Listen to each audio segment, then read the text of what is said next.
No, that was our homage to the grumpy old men of Glastonbury, who joined by John Peel, who sat there all the time going, yeah, right, yeah, watching that film. How are you? Well, I'm grumpy. No, I'm okay actually. No, it's been today's been quite good, kind of more relaxed than it has been usually. There seems to be but by fewer this time people, normally less you've fallen frantic. into a ditch. You've been rugby tackled. I've still got the scar tissue from last. Well, slight marks of it. They're the little marks along there. Yeah. They'll go with me to my grave. Yeah. And yes, in the next year or so. So it feels all right this. Shut up. Yeah, it feels all right this year. Yeah, it does. Yes, I quite enjoy myself. We've. I don't bother to go and see famous people being famous a long distance away. You know, playing the tracks on the new LP not quite as well as they do on the record. So what have you done? Well, we wandered around. I actually wrote their name down. A bunch of 16-year-olds playing in one of those solar-powered tents. Not the actual tent itself. Obviously, a solar-powered tent is a ridiculous concept. But a band called Outset, in a tent called Croissant Neuf, rather cleverly, and they're all about 16, and the leader of them worked the audience fantastically well. They were all his mates and his sisters and their sisters' friends and stuff, but they were really good, and they're about the best thing that I've seen. I saw you perched on a bench, so I sort of ran into you this afternoon, and you're sitting on a bench drinking what did look like phlegm. It did look like phlegm, yes. It was a highly nutritious form of phlegm. Right. It was.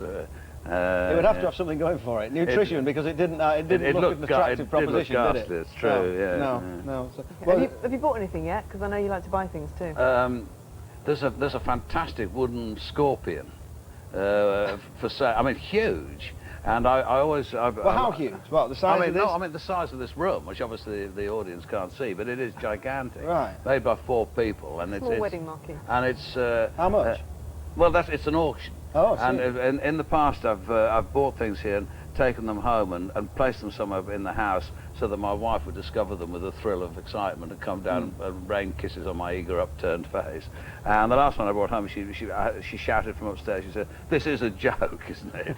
And so I'd like to buy this 20-foot-high scorpion and install it on our lawn while she was asleep and laugh that one off, you know. Have you put a bid in then? No, I haven't yet. No, I'm considering my position, really.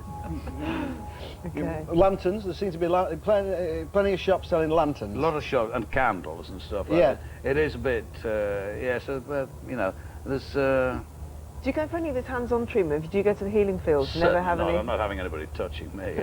And the rest of the society... You're only saying that because Sheila's watching. No, the rest of society is entirely happy to cooperate with me in this. So, no, I don't... The people that I'm with from Radio 1, desperate to be massaged and have rare unguents pummeled into their bodies and things while they lie naked and so on, but that's not really for me. It's not what Perhaps that phlegmy drink could be applied externally as well, to ditch sores and things like that. Possibly, Try to cure it, all right then, so now I think we're going to go back to the new tent. We are, that seems to be the general consensus. We're going to watch the Bees, who are certainly my favourite band from the Isle of Wight. Anybody?